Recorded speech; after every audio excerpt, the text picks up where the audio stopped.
friends, welcome to Y2K Samayal. இன்னைக்கு நாம பார்க்க போறது ரொம்ப சாஃப்ட்டான Deepavali sweet recipe.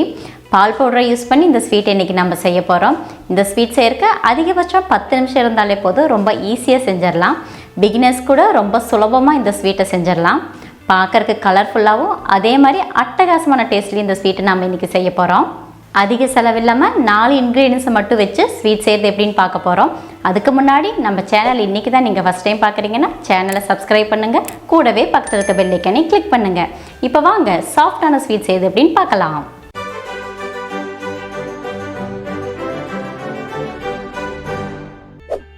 Milk cake பண்ணுறதுக்கு ஃபஸ்ட்டு ஒரு பேனில் 1/4 கப் அளவுக்கு சர்க்கரை ஆட் பண்ணிக்கலாம். அது கூடவே 1/4 கப் அளவுக்கு தண்ணி, 2 டேபிள் ஸ்பூன் அளவுக்கு நெய் ஆட் பண்ணிக்கலாம். இது மூணையும் நல்லா மிக்ஸ் பண்ணி விட்டுக்கலாம். சர்க்கரை நல்லா கரையிற வரைக்கும் நம்ம கண்டினியூஸாக மிக்ஸ் பண்ணிகிட்டே இருக்கலாம். மிக்ஸ் பண்ணும்போது அடுப்பை ஹை ஃப்ளேம்லேயே வச்சு நீங்கள் மிக்ஸ் பண்ணிக்கோங்க.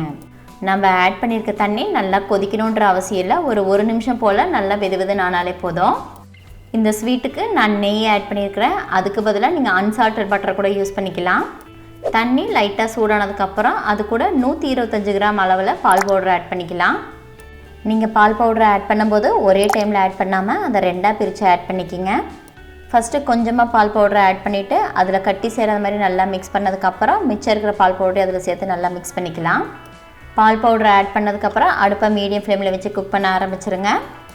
பால் பவுடரில் கொஞ்சம் கூட கட்டி இல்லாத மாதிரி நல்லா கண்டினியூஸாக மிக்ஸ் பண்ணிக்கிங்க. அடுப்பை மீடியம் ஃப்ளேமில் வச்சு ஒரு 3 நிமிஷம் போல் குக் பண்ணாலே போதும். நம்மளுக்கு ஸ்வீட்டுக்கு தேவையான கன்சிஸ்டன்சி வந்துடும்.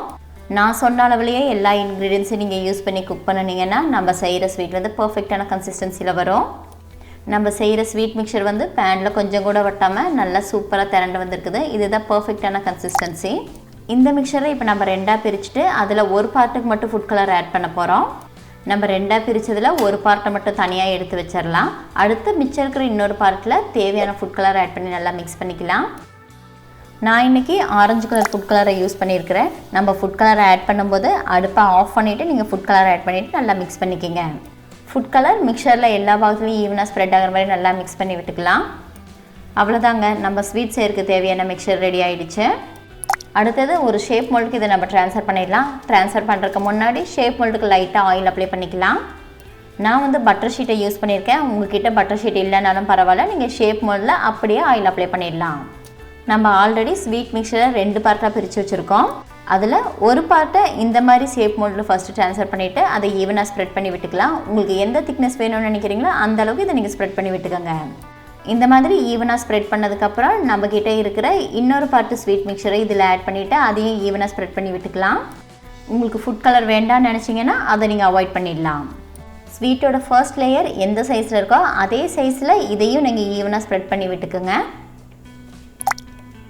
2 மிக்சரும் ஈவனாக ஸ்ப்ரெட் பண்ணதுக்கப்புறம் ரெஃப்ரிஜரேட்டரில் ஒரு 10 நிமிஷம் போல் வச்சிடலாம். 10 நிமிஷம் ஆகிடுச்சு. இதை வந்து நம்ம ஒரு பிளேட்டுக்கு ட்ரான்ஸ்ஃபர் பண்ணிடலாம்.